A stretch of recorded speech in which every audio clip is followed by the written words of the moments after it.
कभी कभी जो इंसान दुनिया से अलग थलग लगते हैं, उनकी कहानी सबसे गहरी होती है। सोचिए, अगर आपके सामने एक ऐसा इंसान आए जो हमेशा गुस्से में रहता हो, दुनिया से अलग थलग, किसी से बात ना करे, बस अपनी दुनिया में ही डूबा रहे, आप क्या सोचेंगे? आप शायद सोचेंगे, कितना अकड़ू आदमी है। लेकिन क्या आपने कभी सोचा है कि उस इंसान के अंदर क्या चल रहा होगा? आज मैं आपको एक ऐसे ही आदमी की कहानी सुनाने जा रहा हूं। एक आदमी जिसका नाम ओवे था। ये कहानी आपको हंसाएगी, रुलाएगी और सबसे बड़ी बात, आपको जिंदगी को एक नए नजरिए से देखने का तरीका सिखा देगी। ओवे का जीवन। एक तन्हा और गुस्से भरा आदमी। 59 साल का ओवे हमेशा एक जैसे कपड़े पहनता, हर दिन सुबह उठकर अपनी गली का चक्कर लगाता और लोगों को उनकी गलतियों पर टोकता रहता। घर के सामने का रास्ता ठीक से बनाया नहीं गया, उसे गुस्सा आता। लोगों ने अपनी गाड़ी गलत जगह पार्क की, उसे गुस्सा आता। कोई सोसाइटी के नियम तोड़ रहा है, उसे गुस्सा आता। लोग उसे एक अकड़ू बुढ़ा समझने लगे। लेकिन ओवे का असली दुख दुनिया को नहीं दिख रहा था। ओवे की पत्नी सोनिया उसकी दुनिया थी। एक हंसी मस्ती भरी, जिंदा दिल और प्यार से भरी हुई औरत। जब सोनिया ओवे की जिंदगी में आई, तब ओवे की दुनिया रोशन हो गई थी। लेकिन कुछ साल पहले एक हादसे के बाद सोनिया ने इस दुनिया को अलविदा कह दिया और ओवे का जीवन उसी दिन रुक गया। उसने अपनी दुनिया से रिश्ता तोड़ लिया। अब बस वो अपनी जिंदगी को जीने नहीं, सिर्फ खत्म करने का इंतजार कर रहा था। ओवे की मौत का इरादा ओवे ने तय कर लिया था। अब वो अपनी जिंदगी खत्म करेगा। सोनिया के बिना जीना उसके लिए बेकार लगता था। उसने अपना घर बेचने का सोचा और सोचा कि एक दिन चुपचाप अपनी जान ले लेगा। लेकिन जिंदगी को कुछ और ही मंजूर था। एक दिन उसके पड़ोस में नए लोग आए, परवाने, उनके पति और 2 छोटी छोटी बच्चियां। ओवे को अपनी दुनिया से कोई मतलब नहीं था, लेकिन परवाने की एक अजीब सी जिद थी। वो हर रोज ओवे से बात करने की कोशिश करती, उसकी मदद मांगती और धीरे धीरे ओवे के दिल को पिघलाने लगी। एक दिन परवाने ने ओवे से कहा, क्या आप मुझे ड्राइविंग सिखाएंगे? ओवे ने पहले मना किया, लेकिन अंदर से उसका दिल पिघल रहा था। धीरे धीरे ओवे अपने दुख को भूलने लगा। एक नया रिश्ता और जिंदगी का नया मतलब। परवाने और उनके परिवार ओवे के लिए एक नई उम्मीद बनकर आए।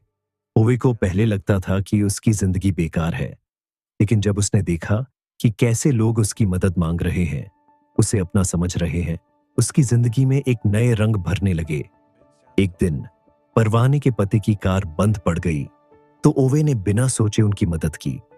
फिर धीरे धीरे उसके पड़ोसी उससे अपनी जिंदगी की छोटी छोटी दिक्कतें बताने लगे और ओवे हर एक की मदद करने लगा।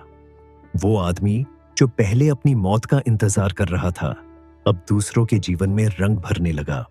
ओवे की अंदर की तन्हाई। लेकिन एक रात ओवे अपने घर में अकेला बैठा था। उसकी आंखों से आंसू बह रहे थे। उसने अपने मन में कहा, सोनिया, मैं अब भी तुम्हें मिस करता हूं। तुम बिना कहे मुझे जीना सिखा गई थी और अब मैं दूसरों के लिए जी रहा हूं। ओवे को समझ आ गया कि सोनिया चाहती थी कि ओवे अपनी जिंदगी को जिए, न कि खत्म करे, और अब ओवे वैसा ही कर रहा था। जिंदगी का असली मतलब आखिर में ओवे को समझ आता है कि जिंदगी का असली मतलब क्या है। जिंदगी अपनी नहीं, दूसरों के लिए जीने में ही असलियत है। वो आदमी जो अपनी मौत का इंतजार कर रहा था, अब दूसरों के लिए जी रहा था। परवाने के बच्चों के साथ खेलता, पड़ोसियों की मदद करता और अपनी जिंदगी को नए नजरिए से जीने लगा। लेकिन एक दिन ओवे का दिल थक गया। उसने अपने बिस्तर पर सोते सोते शांति से अपनी आखिरी सांस ली। जब उसका फ्यूनरल हुआ, तो पूरी सोसाइटी उसके फ्यूनरल में आई, जिसे दुनिया एक अकड़ू बुढ़ा समझती थी। उसके जाने के बाद सबकी आंखों में आंसू थे। सीख जो इस कहानी से मिलती है, दोस्तों, एक मैन कॉल्ड ओवे की सबसे बड़ी सीख यही है, कभी कभी जो लोग सबसे ज्यादा तन्हा और अकड़ू दिखते हैं, उनकी कहानी सबसे गहरी होती है। ओवे के अंदर एक समंदर जितना दुख था, लेकिन उसने वो दुख अपनी दुनिया को नहीं दिखाया।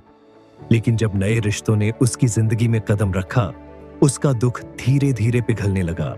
और ये हमें सिखाता है, जिंदगी का असली मतलब अपने लिए जीना नहीं, दूसरों के लिए जीना है। तो दोस्तों, सोचिए, क्या आपके आसपास भी कोई ओवे जैसा इंसान है जो हमेशा गुस्से में रहता हो, तन्हा दिखता हो या दुनिया से कटा कटा सा लगे? आज के बाद उनसे दूर मत रहिए, उनसे बात कीजिए, क्योंकि क्या पता उनके अंदर भी एक दर्द छुपा हो जिसे आप समझ नहीं पा रहे हो। जिंदगी छोटी है, जी लो, मुस्कुराओ और दूसरों के लिए कुछ करो। क्या पता आपकी छोटी सी मदद किसी की जिंदगी बदल दे। अगर आपको यह कहानी पसंद आई तो कृपया कमेंट करके जरूर बताइए कि आपको इससे क्या सीख मिली। और अगर आप चाहते हैं कि मैं और भी ऐसी गहराई से भरी, जिंदगी को बदल देने वाली कहानियां आपके लिए लाता रहूं, तो इस चैनल को सब्सक्राइब कीजिए। मैं आपसे अगले वीडियो में मिलूंगा, एक और धमाकेदार और दिल को छू लेने वाली कहानी के साथ। तब तक के लिए अपना ख्याल रखिए और दूसरों के लिए जीना शुरू कीजिए।